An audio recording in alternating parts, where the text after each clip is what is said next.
I was raised in the Mormon church. Was I raised in a cult? Many people say the Mormon church is a cult. One definition of a cult is a group with unusual or extreme beliefs. We were definitely unusual.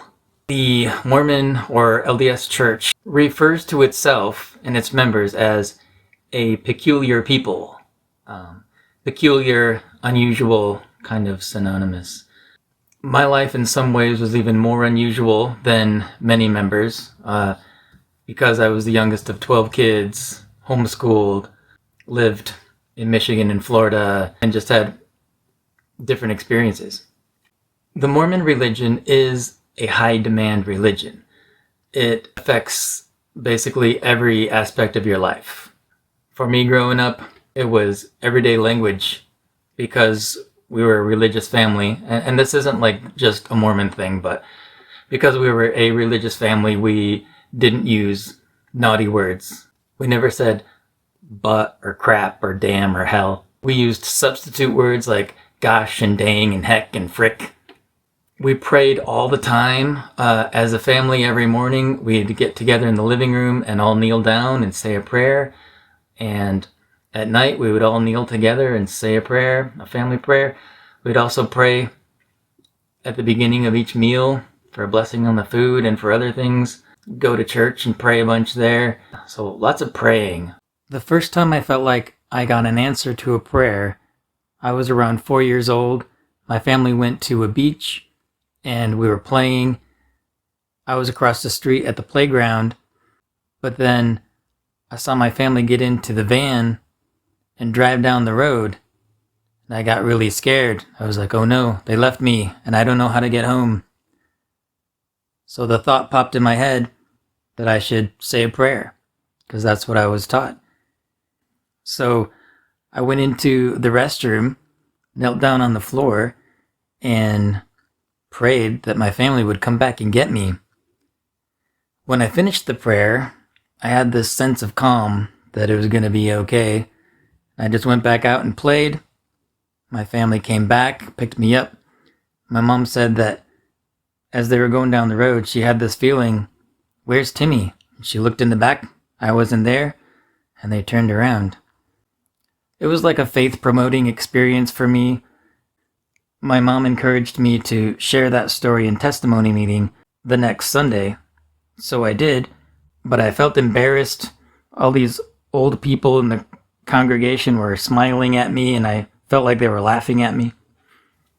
Sabbath observance was a pretty big deal. We'd go to church every Sunday, and growing up it was 3 hours every week. The first meeting, sacrament meeting, was long and boring as a kid, but my mom would let me draw, so that was nice. Helped pass the time. Sometimes when they'd pass the bread, it was pretty tasty. I remember once in Florida, they asked if anyone didn't get the bread and water, and I raised my hand as a little kid, and they came over, and I was like, sweet, get more bread. But my mom was like, no, we already got it, and I was like, dang it. But the whole day was pretty boring because we couldn't watch TV, and we couldn't play sports, couldn't play video games, couldn't do a lot of things that we wanted to do.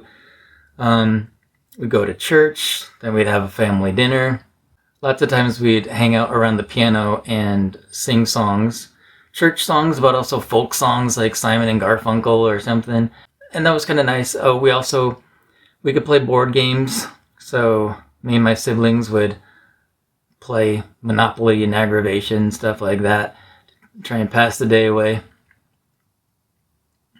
In the summer, we'd go outside in the yard and play hide and seek or wolf tag. But we had to keep our Sunday clothes on the whole day, so button-down shirt. I mean, when we got home, it'd get untucked, of course, but basically had to keep our church clothes on all day. As a kid, after sacrament meeting, I would go to primary, and we'd sing songs and have a lesson, and it was a mixed bag, depended on the teacher. I had some really nice teachers. There was a lady in the primary in Florida that we all called the Candy Lady, because after church, we'd all go find her, and she'd give everyone a pack of Smarties. So that was nice. I remember also just some bitter, obese ladies that were rude and mean. Probably shouldn't have been working with little kids. But it was okay. Teachers would often tell my mom what a great student I was for making comments in class and offering to say the prayer and stuff like that. But sometimes I'd get in trouble in sharing time because I'd be chatting with another kid and get in trouble and have to go like sit in the corner or something lame. As Mormons, we followed what Mormons call the word of wisdom. It's a health code, so there's no alcohol, coffee, tobacco. And because my parents followed this religion religiously, we didn't really attend extended family events since they were like, oh no, it's the weird Mormons, they don't drink, and my mom didn't really want us around people that were drinking and stuff, so kind of drove a wedge between people. Even though we were the weird homeschooling Mormon family that had 12 kids and was only around for half of the year, we still did normal stuff. We'd hang out at the beach, play video games, watch movies. Most Mormons don't watch R-rated movies, but that wasn't super strict in our home. I watched a lot of horror movies with my older siblings. We played sports. All my older brothers wrestled. I played Little League baseball. And in the winter, we'd go to the winter sports park, go sledding, and play hockey. We'd play around with the neighborhood friends, listen to rock and roll. My mom was a huge rock and roll fan. She loved Elvis and all the 50s rock and roll. My older siblings listened to Van Halen and AC/DC and all that stuff. So I grew up on that. And one of my closer siblings was a metalhead, and we'd like sit in his room listening to metal all the time. I've talked to other people that were raised in the Mormon church that thought it was crazy because they weren't allowed to watch the Ninja Turtles when they were a kid. And I was like, that's not the family I grew up in. Like, I loved the Ninja Turtles. They were huge for me as a kid. So everyone kind of has their version of how they want to do it. The homeschooling thing is a Mormon thing. There are a lot of religious people that decide to homeschool their kids and a lot that don't. But for my parents, my dad was a teacher. He knew the system from the inside. They started to see teachers doing things they didn't like with their kids. Teachers thinking that they're more the parent than the parents are. My parents really didn't like that. Plus, since we were going between Michigan and Florida, we'd have to switch schools 2 times during the school year. So it didn't make a lot of sense. My parents found out about homeschooling and they're like, we can do that. That happened when I was a kid. So me and my brother just above me are the only ones that never went to public school. Some of my siblings hated it, especially the ones that were almost done with high school. And some liked it. I really liked it. I thought it was cool. It was more like what they call unschooling now. We had this is the 80s, but we had a personal computer and a room full of books. I was able to do a lot of art. I'd be like, can I do art today? My mom would be like, go for it. Or we'd be like, can we do PE today? And we'd just go play ball in the yard. So it was pretty fun. Our parents taught us to be critical thinkers, to not believe everything that we're told or everything we read, and also to question authority, which I think was a great thing to learn. So we learned math and reading and stuff at home, but most of the religious teachings that I got were also from home. When I went to church, I felt like a lot of the people were ignorant there. Even when I was a little kid, I was like, they don't know what they're talking about. But my family loved to talk about the gospel, about religious topics at home, especially when we're hanging out on a Sunday. But it would come up, just questions and stuff all the time. I think maybe my parents were in the church for so long, maybe they were a little bored, but they loved to talk about deep doctrine or the mysteries. So I knew all kinds of stuff as a kid, like that Joseph Smith practiced polygamy, about the second endowment or second anointing, about a star called Kolob that was next to where God lives and stuff like that. It was pretty fun.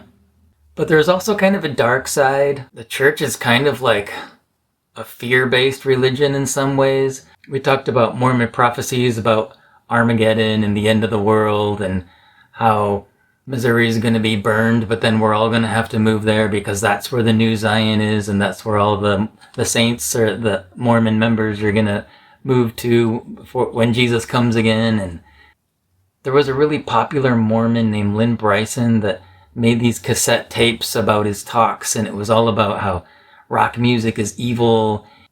And my brother would listen to those, and they were creepy. I heard some of the stories from the book of Revelation, and I didn't realize it was symbolic, and I was like, this is what we believe? There's going to be like a 7-headed dragon coming out of a pit and stuff? That's freaky.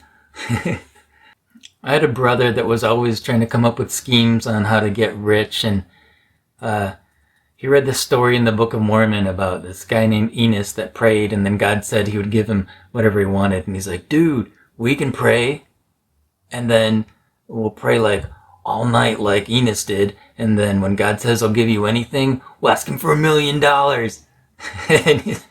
and something nice too, like for my mom's health or something. And so he got me and my other brother to like make peanut butter sandwiches, and we were just gonna like pray all night long, and if we got hungry we'd eat the sandwiches. We fell asleep. That same brother asked me if I prayed about the Book of Mormon, if it's true or not. And I was like, no. Do I have to do that? And he's like, yeah, you don't know if it's true unless you pray about it. And I was like, oh, I already thought it was. Okay. So I went and prayed about it and got this feeling or thought that came to me, and it was like, you already know it's true. And I was like, oh yeah. Okay, cool.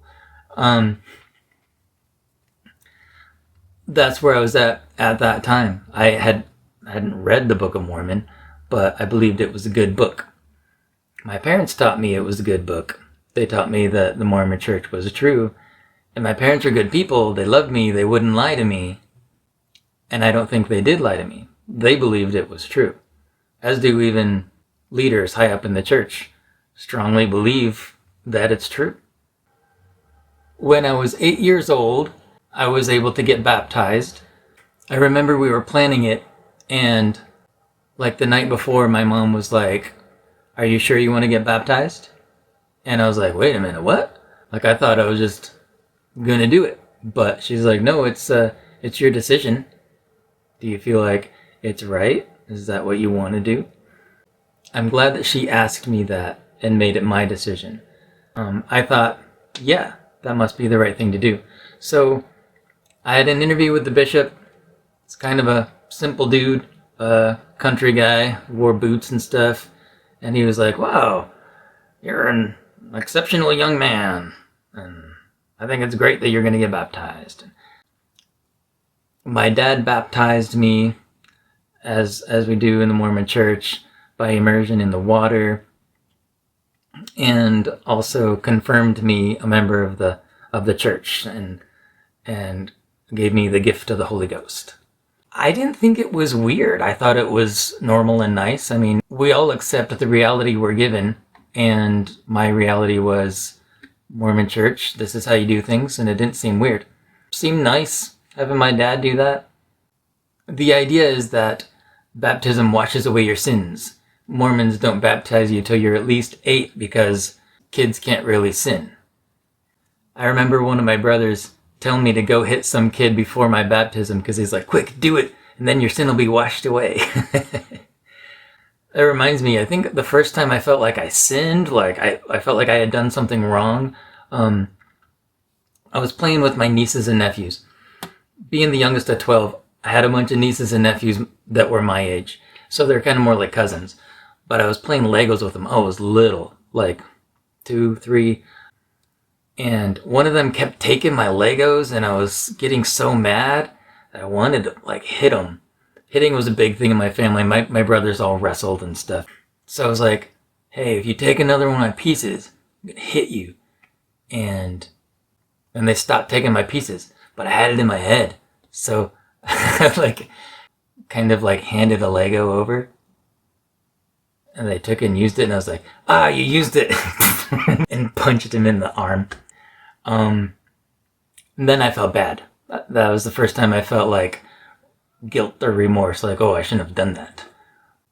The Mormon church teaches basic Judeo-Christian morals and ethics, like following the 10 Commandments, loving your neighbor, be a good citizen. During this time, I was also in Cub Scouts. The law of chastity wasn't a big thing for me at that age, but I remember sometimes it'd be like watching a movie and a girl would be on the screen in like a two-piece bathing suit and my mom would be like, "Don't look!" So it was a little bit extreme in some of those ways. So the definition of a cult, a group with unusual or extreme beliefs and rituals. Yeah, Mormon Church is unusual, has unusual beliefs, has a bunch of normal beliefs and some unusual beliefs. Rituals, very normal, it has the same 7 sacraments as the Catholic Church, but also some unusual ones that they added in. Cults often feature unquestioning devotion to a leader. Yeah, Mormons do that.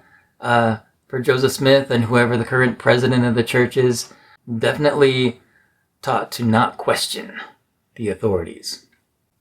So then, are Catholics part of a cult? They have their pope, they have their rituals, chants and incense and baptism. Are military soldiers in a cult? They wear the uniform, they chant, "Blood makes the grass grow." They're taught not to question their leaders. Is science a cult? When we don't question the head of the CDC and wear our uniform surgical mask? Can the work environment be a cult? When we have to wear the uniform of our job and not question our boss or the CEO? I often joke and say that the Mormon Church is a cult. I half joke. The answer to the question, is the Mormon Church a cult, is yes, but not more of a cult than the Catholics or Muslims or Hasidic Jews and many other organizations. It seems that there are degrees of cultiness. An example of a more extreme cult would be the Heaven's Gate group that decided to off themselves when a comet went by so that their spirits could hitch a ride on the comet. Whereas Mormons teach you to get a good education, be a family person, get a good job, and basically be a good person. Since my religious upbringing mostly came from the home and not from church, I feel like I kind of lucked out because my identity was more attached to my family than to the church. Which was a good thing, because as we'll see in the next episode, my family went through a lot of hardship because of church leaders misusing their authority.